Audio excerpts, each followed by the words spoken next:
She was just chasing a photograph, a lone artist with her camera in a rusted industrial park at dusk. But the growl of her loyal dog changed everything. She didn't find beauty in the decay. She interrupted an execution, two Marines bound and beaten, and their killer was about to strike the final blow. And he saw her face. A pause before we continue. Tell us, where in the world are you watching from? If you believe courage can be found in the darkest of places, hit that subscribe button so you don't miss stories like this. The autumn air over the city had teeth. A brisk wind swept in from the lake, carrying the sense of impending winter and industrial decay. It funneled through the skeletal remains of the Sterling Industrial Park, a sprawling graveyard of forgotten ambition where brick and steel slowly surrendered to rust and ruin. The sun was a bleeding wound on the horizon, spilling hues of blood orange and bruised purple across the landscape.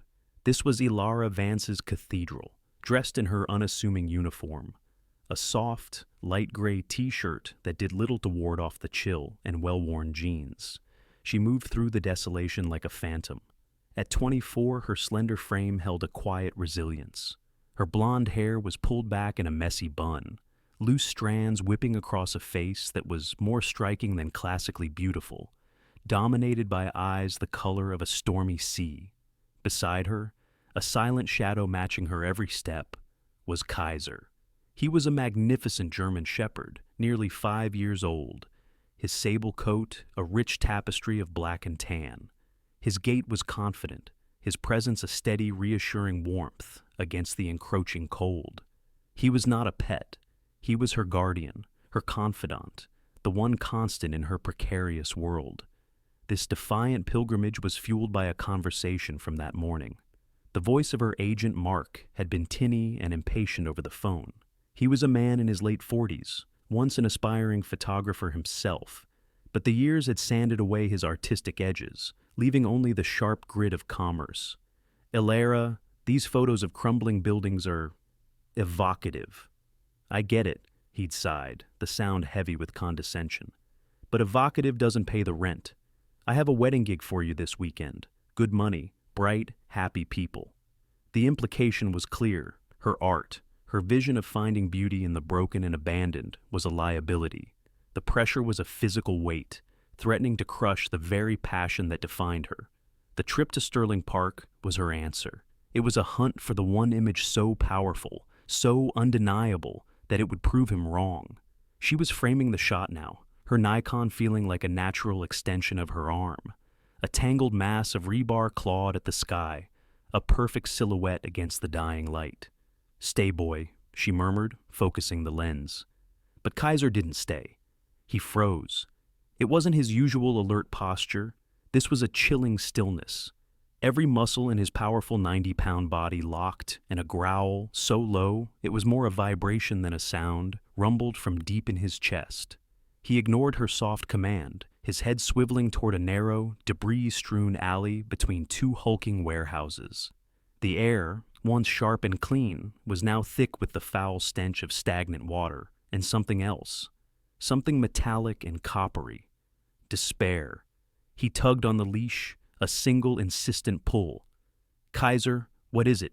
she whispered, her artistic focus evaporating, replaced by a cold prickle of dread. She followed, her boots crunching on broken glass, the sound unnervingly loud in the sudden silence. The alley opened into a small, enclosed concrete yard, walled in by decaying brick. And there, under the schizophrenic flicker of a single dying security light, a scene from a slaughterhouse was playing out. Two men in tattered Marine uniforms were on their knees, their hands bound tightly behind them with zip ties. Their faces were brutalized into swollen, unrecognizable masks of agony. A third man stood over them. His silhouette was sharp, lean, and predatory against the flickering light. He wore dark, practical clothing that seemed to absorb the shadows around him. He raised a heavy metal pipe, the steel glinting with a sickening wetness. Ilara hadn't just discovered a crime scene. She had arrived for the final, brutal act. A gasp tore from her throat, a small, helpless sound that was swallowed by the vast emptiness, but was loud enough to be heard. The man's head snapped in her direction. For one eternal, heart-stopping second, Their eyes met across the 30 yards of derelict ground. She couldn't see his features, not clearly, but she saw his eyes. They were devoid of emotion, cold and flat as polished stone. He saw her face, perfectly illuminated for a moment in the last rays of the setting sun. He saw her shock, her abject terror, and the professional-grade camera hanging from her neck. He saw a witness. The spell was shattered by Kaiser. With a roar of pure, untempered fury, he didn't charge the man.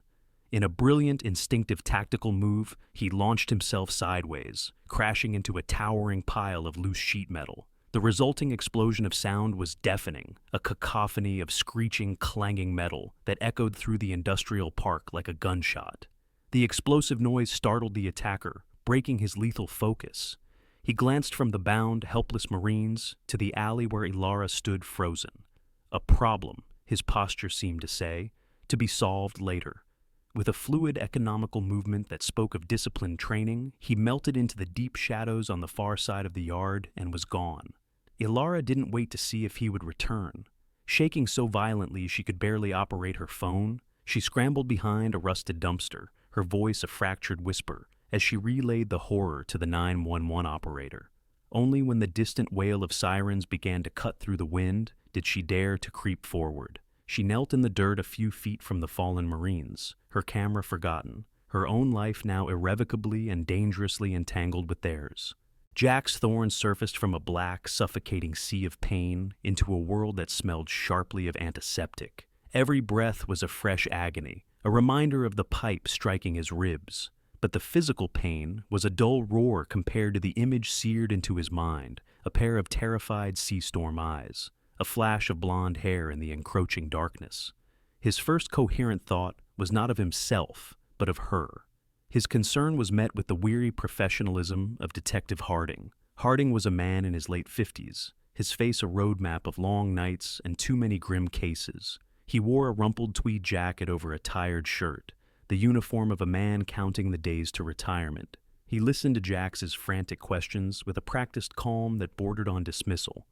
"We have an officer checking on her, Sergeant," Harding said, his tone placating. "Right now, I need you to focus. The man you saw—" "Forget him. It's the girl," Jax interrupted, trying to sit up and failing, as a wave of nausea and pain washed over him. He saw her face. "You don't understand the kind of man we're dealing with." Harding's skepticism was a tangible thing in the small hospital room. He was treating this as a high-stakes but straightforward gangland beating. But Jax knew better. The man in the alley had moved with the chilling efficiency of a trained predator, not a common thug. Meanwhile, in another wing of the hospital, Harding's partner spoke with Corporal Leo Rico Diaz. Rico, younger than Jax by nearly a decade, was conscious but disoriented, his memory of the attack a fractured mosaic of terror. His youthful face, usually quick to smile, was swollen and bruised. "I didn't see his face," Rico whispered, his voice hoarse. "But I heard. He was on the phone just before. He said a name. Cole, he said. Cole will handle the loose ends." The name meant nothing to Harding at the time, but he dutifully noted it down, a stray thread in a tapestry he couldn't yet see. 2 nights later, the psychological war began. Ilara came home to her small third-floor apartment, the day's lingering anxiety a tight knot in her stomach. She locked and deadbolted the door, a ritual that now felt flimsy and inadequate. The apartment was silent, exactly as she had left it, but the air was cold, different. A faint, unfamiliar scent hung in the air, something clean and metallic. Then she saw it. On her pristine white pillow, placed with surgical precision in the very center, sat a single, polished 9mm shell casing. It gleamed under the soft light of her bedside lamp, a silent, eloquent promise of violence. She backed away, a scream catching in her throat. The police came, led by a skeptical Harding. They found no signs of forced entry, no disturbed dust, no fingerprints. "Are you sure you didn't just find this, Ms. Vance?" Harding asked gently, implying that trauma was making her see things. Maybe it was already here, but Jax, when he heard, knew with absolute certainty. This was a message. This was Silas Kane's calling card. He defied his doctors, signing himself out of the hospital, his left arm in a sling, his ribs screaming in protest with every step. He went straight to Ilara's apartment, his face a grim mask. He found her sitting on the couch, Kaiser's head on her lap, the dog's low growl a constant protective rumble. Jax didn't waste time. He told her about Specialist Miller, a fresh-faced 19-year-old on his team in Kandahar, captured during a botched patrol. "I followed protocol," Jax said, his voice low, haunted. "Waited for the quick reaction force. It was the right call, by the book. But the book didn't account for how fast they were. By the time we got to him, he didn't need to finish. The guilt had been his constant companion for 3 years. "I will not make that mistake again," he said, his intense hazel eyes locking onto hers. "This man isn't a thug, Ilara. He's a professional ghost. And right now, you are the only loose end he cares about." His words were prophetic. The next afternoon, seeking solace in the one place she felt in control, Ilara entered her darkroom. The familiar scent of developing chemicals usually calmed her, but today it failed. Pinned to the drying line, where her most treasured print, a stark, beautiful shot of an abandoned church, should have been, was a single clean slash through the photo paper. Pinned precisely through the center of the tear, its legs curled in death, was a small, desiccated scorpion. It wasn't just a threat of future violence. It was a declaration. "I can get to you anywhere. I can destroy what you love. I am already here." The attack came on the interstate, a place of mundane anonymity turned into a hunting ground. Ilara was driving to a scheduled check-in with Detective Harding when the black sedan appeared in her rearview mirror. It stayed there for 3 miles, a silent, menacing presence. Then, on a long, exposed stretch of highway, it accelerated with brutal purpose. The first impact was a jarring shock that sent her car swerving. The second was a violent shove, threatening to spin her into the concrete divider. The sedan pulled alongside her. The passenger window slid down with a faint whir, and she didn't see a face, just the dark, unblinking eye of a gun barrel. Instinct, raw and primal, took over. She slammed on her brakes and wrenched the steering wheel hard to the left. Tires screamed in protest as her small car spun in a gut-wrenching 180-degree arc. For a moment, she was facing her pursuers. Then she stomped on the accelerator, speeding madly in the opposite direction against the flow of stunned traffic. The chase was a blur of blaring horns and screeching rubber, ending only when she careened into the visitor parking lot of a state police barracks, her heart hammering as the black sedan sped off and vanished. That was the last straw. When Jax arrived, his face was a thundercloud of cold fury. "Harding is playing by rules, Silas, throughout the window," he snarled, his voice dangerously low, as he helped a shaking Ilara from her car. "We're done waiting for him to catch up. We're going dark." He made one call to a number he knew by heart. Within the hour, they were heading north, leaving their phones and all electronics behind. Their destination? A remote cabin deep in the Allegheny Mountains, owned by a retired Master Sergeant Jax, trusted with his life. For 3 days, the cabin was a fortress of solitude, surrounded by the vibrant golds and reds of the late autumn forest. The world of assassins and conspiracies felt 1,000,000 miles away. In the forced intimacy, their connection deepened. Jax, patient and methodical, taught her the fundamentals of self-defense, how to turn her smaller size into an advantage. He showed her how to safely handle his Sig Sauer, his large, steady hands covering hers. It was a grim education, but in his unwavering focus, she found a strange comfort, a rock to cling to in a world that had become a raging sea. Meanwhile, in the sterile quiet of his hospital room, Corporal Rico Diaz was fighting a different kind of war. He was wrestling with his own mind, frustrated by the blank spaces in his memory. He replayed the attack over and over, focusing on the sensory details, the crunch of gravel, the scent of gasoline, the cold bite of the zip ties. And then, a detail surfaced, the scorpion tattoo on the attacker's wrist. It was a blur, but something was off. He closed his eyes, concentrating until his head throbbed. One of the scorpion's pincers. It wasn't a pincer, it was a letter, a stylized C. He called Harding, immediately. "Cole," Rico said, his voice urgent. "Master Sergeant Marcus Cole, from Logistics. He has that tattoo." Back at his precinct, Harding ran the name. The file that appeared on his screen was that of a model soldier, Marcus Cole, 42, with 20 years of decorated service. But as Harding dug deeper, a piece of information made his blood run cold. Among Cole's listed close associates was one recently retired Master Sergeant Thomas Reynolds, the registered owner of the cabin Jax had mentioned as a potential fallback location. Harding stared at the screen, the pieces clicking into place with horrifying clarity. The network was deeper than he imagined, and Jax had just led Alara directly into the Viper's nest. That night, a storm broke over the mountains. Wind and rain lashed against the cabin. Kaiser, who had been resting by the hearth, shot to his feet, a low, menacing growl vibrating in his chest as he stared at the front door.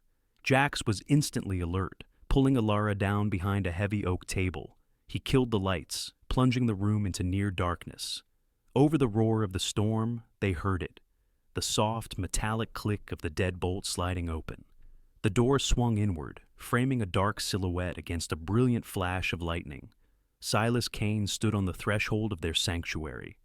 "Clever, Sergeant." Silas Kane's voice was a calm poison in the dark, storm-tossed cabin. "But loyalty is a commodity, and your Master Sergeant's price was lower than you think." He held up a phone. The screen showed a live video feed from a hospital room. Rico's room. A burly, stone-faced man stood beside the bed, his hand resting casually on Rico's shoulder. A silent, deadly threat. "Drop your weapon, Thorne," Silas commanded, his voice devoid of emotion. "Or your corporal ends his service tonight. We're going for a drive, just you and me. The girl stays here, as insurance." It was a perfect checkmate. Jax's face was a mask of pure, helpless fury. With a curse, he let his Sig Sauer clatter to the wooden floor. But they had both forgotten the third player in the room. They had dismissed Alara as the victim, the pawn. As Silas's accomplice, a man with the same dead eyes as his boss, moved to secure Jax, she acted. The training, the fear, the adrenaline all coalesced into a single, decisive move. She kicked the heavy oak table, sending the kerosene lamp spinning. It shattered against the stone hearth, and the room erupted in a whoosh of flame as spilled oil ignited. In the sudden, blinding chaos, she didn't hesitate. She dove through the small window Jax had insisted they keep unlatched, landing hard in the cold mud and driving rain outside. She didn't run.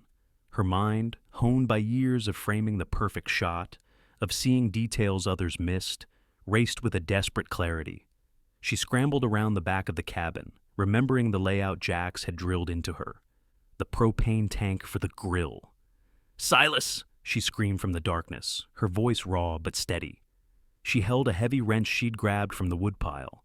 With all her strength, she smashed it against the tank's brass valve.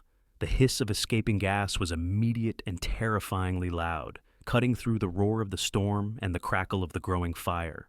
"Gun down, or we all go up."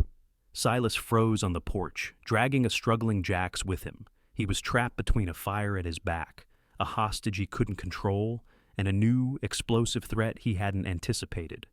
It was the only hesitation Jax needed. He drove his elbow backward into Silas's solar plexus, a single, brutal blow that made the man gasp. Jax spun, and the final battle began, a savage hand-to-hand fight between two expertly trained killers, illuminated by the flames of the burning cabin. It was a dance of lethal efficiency, each man anticipating the other's moves, a blur of motion in the storm. It ended when Jax, leveraging his weight and desperation, locked Silas in a chokehold, squeezing until the sirens, alerted by a silent distress signal from a device on Jax's belt, grew from a distant wail to a deafening roar. Months later, the cold, sterile silence of the federal courtroom was a world away from that fiery night. Alara sat beside Jax, his hand holding hers tightly. Silas Kane, facing a mountain of irrefutable evidence, was sentenced to 2 consecutive life terms without the possibility of parole. Master Sergeant Marcus Cole, the traitor, was court-martialed and sentenced to 35 years at Leavenworth. That evening, the air in the brightly lit art gallery was filled with hope. Ilara's solo exhibition, Echoes in the Rust, was a triumph. The centerpiece was a triptych: the menacing alley, the burning cabin, and a recent portrait of Jax. The haunted look in his eyes had been replaced by a quiet, hard-won peace she now knew intimately. Rico, now a civilian, stood with them, his smile easy and genuine as he talked about his engineering classes. Jax pulled Alara close, his arms a safe harbor. The scars, visible and invisible, would always be a part of them, echoes of the nightmare they had survived. "It's over," he whispered into her hair. She leaned back against his chest, feeling the steady, reassuring beat of his heart. "No," she replied, a soft smile touching her lips as she looked out at the city lights. "It's just beginning." Sometimes miracles don't arrive with a clap of thunder or the flutter of angel wings. Sometimes they are quieter, working through the ordinary to achieve the extraordinary. They are found in the courage of a young woman who chose not to turn away, in the unwavering loyalty of a dog who stood his ground, and in the resilience of soldiers who refused to be broken. Ilara and Jax's story reminds us that even in the darkest, most forgotten alleys of our own lives, places of fear, doubt, or despair, a light can still find its way in. It might be the unexpected kindness of a stranger, the comfort of a faithful companion, or a flicker of strength you never knew you had. God often works through these small, profound moments, sending help not in the form we expect, but in the form we need. Perhaps the greatest miracle is the courage that rises within us when someone else needs saving. If this story touched your heart, please share it with someone who needs a little hope today, a reminder that they are not alone in their fight. Leave a comment below and type Amen if you believe that courage is a light that no darkness can extinguish. Subscribe to this channel so you never miss the next story of faith, hope, and survival against all odds. Stay kind, stay faithful, and never stop believing in the light that finds us, even in the rust. May God bless you for watching.